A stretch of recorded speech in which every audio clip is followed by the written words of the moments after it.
Well, good morning, church family. My name is Corbin, and I am one of the pastors here on staff. And I just want to say it is so good to be able to worship with you, even as we worship from home. I got a couple of updates to get for you, even as we continue during our transition period. We still have some things going on in the life of our church. So if you want to stay updated on what's going on, or if you want to get more connected, or maybe you're just checking us out online for the first time, whatever the case may be, you can help me out if you text the number right here on the slide. I can follow up with you. I can say hello. I can figure out how we can help during this transition. Well, with that, just a couple of updates, as I mentioned. Listen, Christmas is right around the corner. I know it's coming up, and I mentioned last week that we were going to be starting our outreach program, Christmas Surprise, soon, and that launches this morning. Now, Christmas Surprise, if you don't know, it is one of the best outreach programs we do, where we get to sponsor a number of families in our communities for Christmas needs and items during this time of year. And this year, we have 200 kids that need your support. I mean, it is just an amazing opportunity to be the hands and feet of Jesus to those in need right now. Now, this year, because of our transition period, the entire thing is going to be done online. So you can visit the link here on the slide, or you can visit our main page, grace-community.org, and right below our main banner is going to be an option for you to sign up and learn more about this program. So I'd encourage you, after the service is over, visit our website to see how you can get involved and support the kids in need in our communities.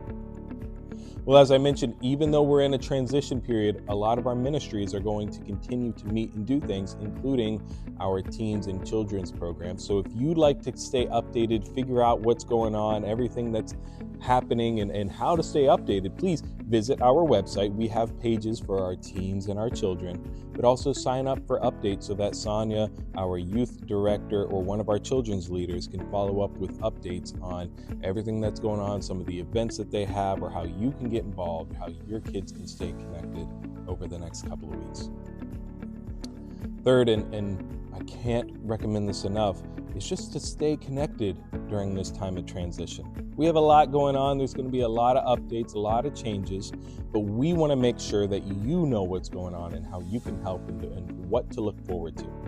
As our staff and elders and teams continue to pray for an early December opening, we would ask that you would continue to pray with us as well, that we would be able to open up in early December. So we'd really, really appreciate your prayers and support for that. Second, if you're a part of a community group, please continue to meet with your groups, pray with your groups, serve with your groups. And if you're not involved in a group, then I would recommend getting involved with one. And if you don't know how, you don't know what groups we have, reach out to me, and I'd love to help you find a group that you can stay connected with, to find some community with during this time. Third, we'd also ask that you continue your faithful giving. I know it's easy to forget about with all of the transition and changes going on, but your faithful giving allows us to continue to do what we do as a church here in Chelmsford and where we're going into Westford. So you can continue to send your checks here, you can give online, set it up through your bank account, whatever's easiest for you. We'd encourage you, please remember to keep going with your faithful giving. And last but not least, I've mentioned a couple of times staying updated with all that's going on. And one of the best ways you can do that is by signing up for our all-church email updates. Now, Pastor Rob, he'll send out just about every week updates on the building, on the process as a whole, what's going on, what to expect, what to look forward to, the timeline, everything like that. If you would like to stay updated, which I'd really encourage you to do, you can email me here and I will make sure you get on that email chain.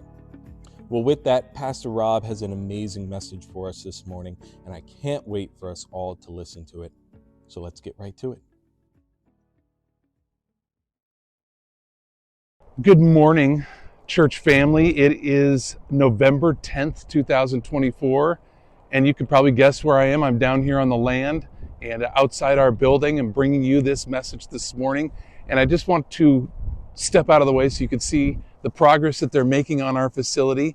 Big Al told me that yesterday there were over 80 people in there clamoring and working, and it was a piece of work. So every day they are getting closer and closer to us moving in, which I'm super excited about. So listen, I'm going to pray and get us started, and then I want to give you It's not a huge message today, but just kind of give you a word of the Lord today. So let's just pray for a moment. So Father, as we begin this message, I pray that wherever we're watching this from, whether it be our homes, on our drive-in, maybe we're not watching, we're listening, however it is, I pray that you would touch our hearts right where we are. Although our church is spread in various places these next few weeks, you are one and we are one within you at this time. In Jesus' name, amen.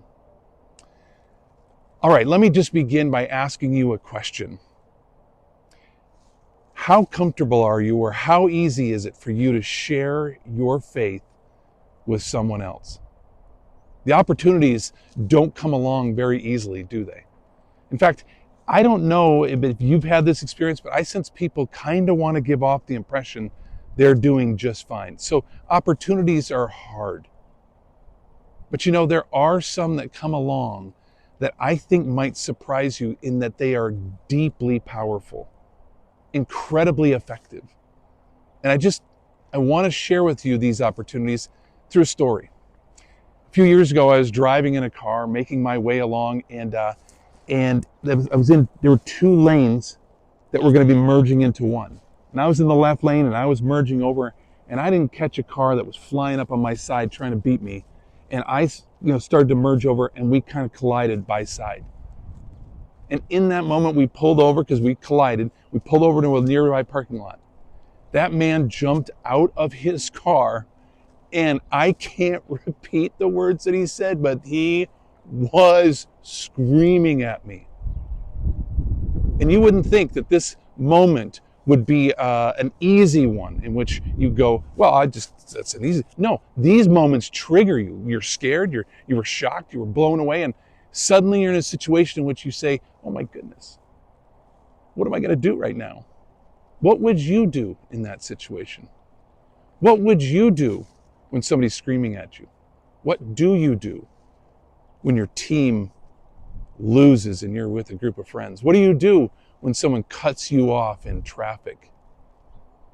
What do you do when you're at work and you find out that somebody you really trusted has been talking about you behind your back? What do you do when you feel like somebody at school has taken advantage of a situation and made you look really bad? What do you do when you feel like you failed at something and you don't know how to climb out of it? What do you do when you feel like you've been betrayed?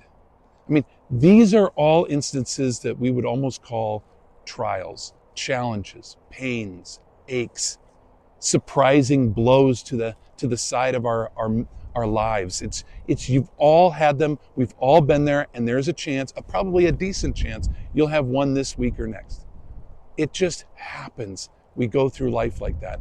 And I'm saying, in those opportunities, when somebody's standing out of a car yelling at you, if you've had a situation like that, there's actually an opportunity to be Jesus in those situations. If you've wondered about how can I possibly be Jesus in this world, chances are one of the most powerful ways will be through situations like that. James, in his book, comes to us and says something very, very helpful right from the outset. Right at the beginning, he says, consider it an opportunity for joy when you face the trials of life. Now that just seems crazy. That seems so difficult when you consider it. What are trials? I mean, they are the challenges, the pains, the surprises that pop up. That's what we would consider a challenge or a trial in life. These things come along and they throw us off our game. They completely throw us. And it's in that moment, it's in those moments that we discover not only who we are as people, but we discover where we are in the maturing walk that we have with Jesus Christ. This is a powerful verse, maybe just to challenge us, but honestly, I think it's a place that Jesus can be revealed the most. Getting a little windy out here. It's beautiful, it's lovely, but it is. So why? Why is this an opportunity? Well, because think about all of the people that are observing and expecting what you do on the other end of these challenges. Oh, that's not fair, Rob, but it's true. They're watching. And you'd say, well, I don't care what other people think. But I'm telling you, there's something here that you can have and be a part of that reveals Jesus. You know why they're watching? It's because they're expecting. They're expecting you to react with anger, slander, to lash out, to get even, to seek revenge. They're expecting that, for you to go and gossip about this, to talk to others and try to rally people around your side. This is what the world expects. But with Jesus, something entirely different emerges. Romans 12:2 talks about this when Paul writes, "Don't conform to the patterns of this world, but be transformed by the renewing of your mind." So don't conform to the way that everybody's expectations are. I expect that person to get it. I expect that. Instead, we're in the process of being transformed. So somebody collides with you in your car and they're screaming at you. Are you transformed? Do you see these changes happening? Well, you say, okay, I'll consider that, Rob, but how? I'm so glad that you asked that question. I'll tell you how. Is that in this, I see three very simple things. Remember the phrase, remember the verse, consider it an opportunity for joy when you face the trials of life. That's verse 2. But then James adds verse 3, and he says, for when you are tested, your endurance has a chance to grow.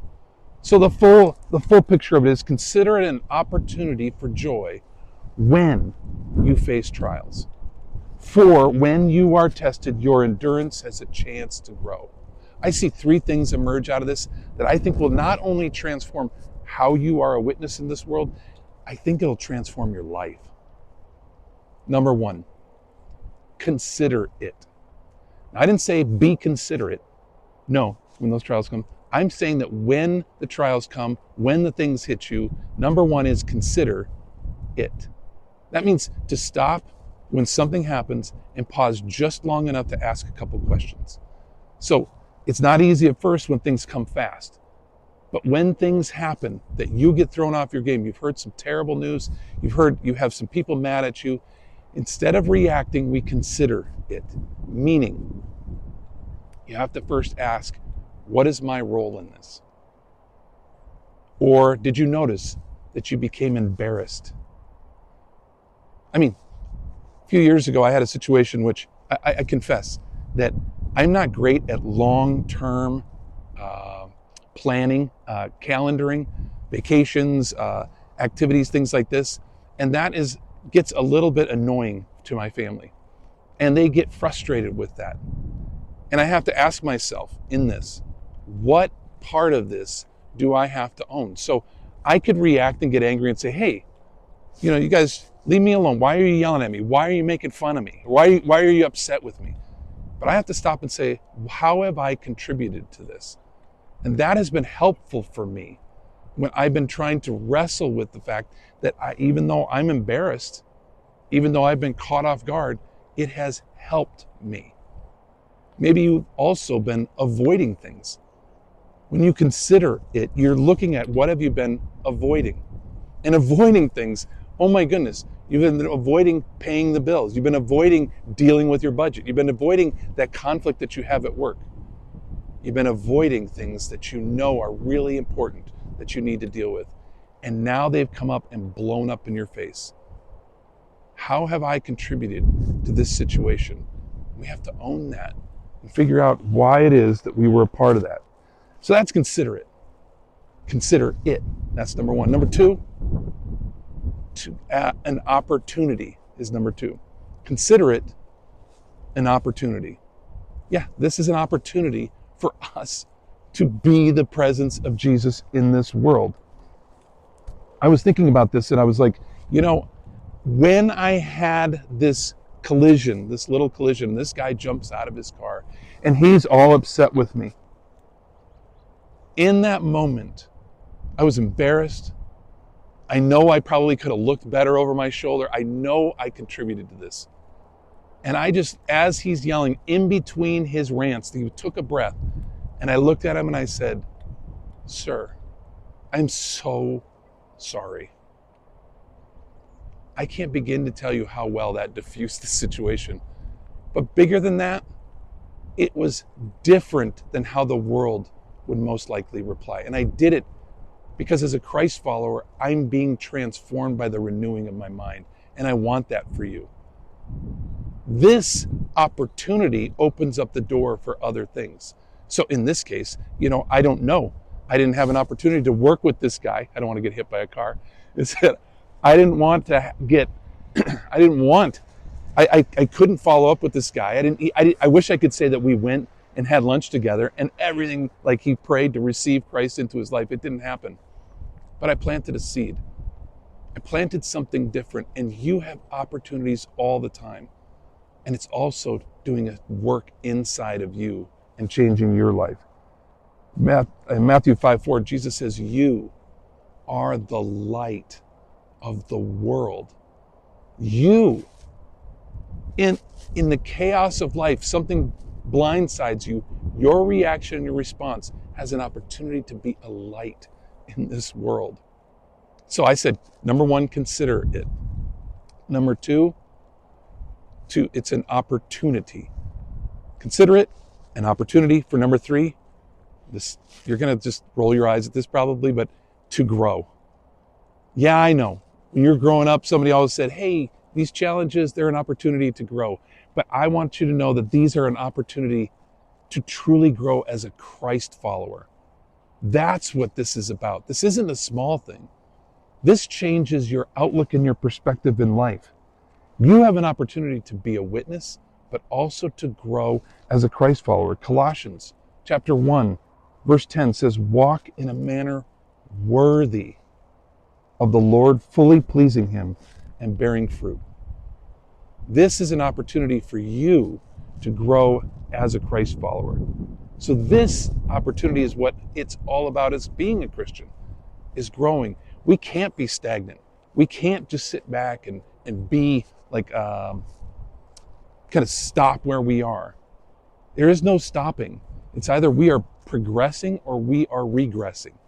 And in this case, our growth as a Christ follower is something that we want to have happen to us as well as being a witness. So, kind of putting a bow on this thing is think about these three things, how powerful it can be to be a witness. You've wondered your whole life, how can I be a witness? The most powerful way is how you respond when the trials and the challenges come. And I said, consider it an opportunity to grow. This is what James challenges us to do. What a great opportunity it is. When many of you know that over the years, I served as in our town, our little town, as a soccer coach and did a number of other things with the soccer program. I mean, it was a privilege. It was fun. I got to coach all my kids. I got to be a part of it. And, you get to know a lot of people because people with similar age kids, you work through the years. And it was interesting because I had a guy that we went through several challenges working through the soccer program, and he watched me. I didn't realize he was watching, but he finally said to me one day, he goes, what is it? You always react differently. You respond differently. And I began to say, well, first I told him what I did for a living. That made it, he said, oh, well, now I'm starting to see it. Then their family invited us to go up to their lake cabin for a weekend with them. And then when I wrote my book, I gave him a copy of the book, and he would call me and talk about, oh my goodness, there's parts of what you're saying that I'm learning from. And then I found that when he faced some of his difficult challenges in life, he's called me. And then one Easter morning, I saw his family at church. Now, I don't know where all of it leads. I just know that how you respond and how you react when the challenges and trials of life come, they are an opportunity to not only impact the world, but to reshape you as a person. For that, I give you this benediction.